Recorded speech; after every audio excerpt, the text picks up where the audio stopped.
In front of me is Realme 12 Pro, and today I would like to show you how you can use one-handed mode.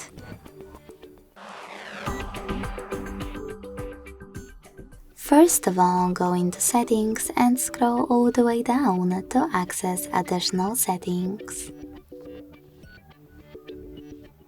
Then tap on one-handed mode and click on gray switcher next to one-handed mode to activate it. If you are using Trick's navigation, you need to swipe it to gestures in order to use this mode. So when I tap on the switcher and swipe down from the bottom of my screen, icons that one-handed mode is on. To go back, swipe up or click on dark area at the top. Lastly, to disable one-handed mode, tap on the same now blue switcher.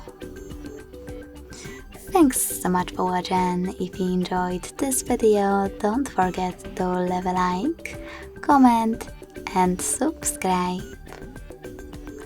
Bye!